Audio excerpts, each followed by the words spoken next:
Le cinéma, c'est cool. Beaucoup de gens regardent des films, des séries et autres produits de l'audiovisuel. Mais parmi ces gens, très peu prennent le temps de lire le nom du réalisateur, ce qui est vachement dommage. Mais ne t'inquiète pas, cher cinéphile flemmard, cette émission est faite pour toi. Mon but est de vous présenter chaque semaine un réalisateur de ma vidéothèque en moins de 5 minutes, soit 300 secondes, soit 3000 centièmes de seconde. Je serai accompagné de Biblo, une charmante créature qui un jour me tuera dans mon sommeil, et de beaucoup de café. Bon, maintenant que ce blabla est terminé, Ladies, gentlemen and non-binary people, laissez-moi vous présenter Alex Proyas, qui en plus d'être une personne dont je vais massacrer le nom durant les 5 prochaines minutes, Proyas. Alex Proyas. est le réalisateur de Dark City, un film super qui aura un jour sa propre vidéo, tellement il était marquant dans ma route vers le cinéma. The Ciné White, The Video Street, The Chômage House. Mais donc, qui est-il exactement ? Tout d'abord, c'est un réalisateur, évidemment, mais aussi un producteur et un scénariste. Il est né en 1963 en Égypte à Alexandrie. Ce qui est vachement plus stylé que Charleroi, on peut se le dire.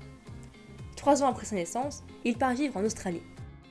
C'est justement à Sydney, du haut de ses 17 ans, qu'il va intégrer l'Australian Film and Television School, une école d'audiovisuel avec un logo animé et dont les initiales étaient à une lettre d'être un roman discutable. T'as ça, tu m'entends ? Cette école va être un excellent départ, car il y fondera sa propre société de production, la Meaningful Eyes Contact, et commencera à faire plein de trucs. Dans ces trucs, il y aura des clips musicaux et des publicités pour des marques plutôt célèbres. Mais le plus important est que c'est dans cette école qu'il va tourner son premier court-métrage, Quoping, qui raconte le viol et le meurtre d'une jeune femme, parce que pourquoi être heureux quand tu peux être Alex ? 2 courts-métrages plus tard, en 1989, il réalise son premier long-métrage, Spirit of the Air, Gleaming of the Clouds. He's leaving. I don't want to talk about it. I've got 5 days at the most. Well, how come you're on the run? Ce film n'a malheureusement pas fait beaucoup de bruit, mais l'univers de Proyas commence à s'installer. Tu sens que le gars est complètement taré.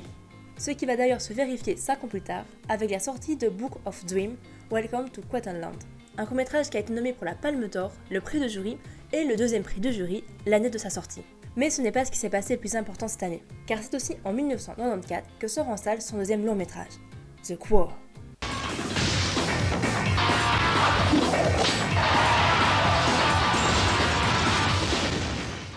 Qui a fait son petit effet, on va pas se le cacher. C'est d'ailleurs le film le plus important de sa filmographie, même si Dark City, sorti en 1998, a une place VIP dans ma liste de films préférés. Regardez, je le mets à côté d'Alice au Pays des Merveilles de Tim Burton et de Dragon, parce que j'aime la cohérence. Bref, il ne s'arrête pas là. En 2004, il réalise I, Robot, un film que l'on pourrait qualifier de bon, voire excellent. Et 5 ans plus tard, il sort Knowing, qui est d'ailleurs sorti un 1er avril. Ce film me fait un peu peur. On avance une dernière fois dans le temps pour arriver en 2016, date de sortie de son dernier film, God of Egypt, qui... Et Gods of Egypt, c'est pas bon. Ce sont des choses qui arrivent. Moi j'ai bien aimé. On va juste dire que ce n'est pas le film le plus représentatif de l'univers de Proyas. Mais heureusement pour lui, et pour nous les fans, un nouveau long métrage est prévu pour 2023. Il s'agit de Sister Darkness, un film sur lequel j'ai encore moins d'infos que sur mes cousins les plus éloignés, ce qui est quand même vachement dur, mais j'espère qu'il rattrape le flop de 2016. Donc si vous regardez cette vidéo après la sortie de ce film, bah c'était bien. Finalement, Alex Proyas est un réalisateur que j'aime beaucoup. Même si sa filmographie a été entachée par God of Egypt, on ne peut pas nier son talent, ni même les merveilles de son univers. Et ça, c'est trop bien. Il a d'ailleurs une chaîne YouTube, Mr. Clock Cinema, qui est un nid à vidéos à la fois étrange et incroyable. Et je pense que j'ai assez parlé, en tout cas en anglais, pour aujourd'hui. Alors je vais laisser le mot de la fin à Alex Proyas.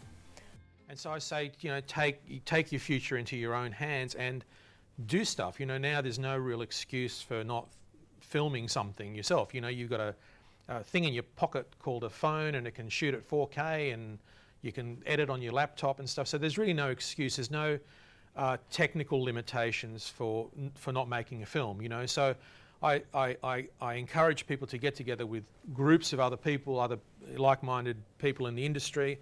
You get together with some other actors, get together with some people who maybe like to write and some people who like to shoot, and just do something,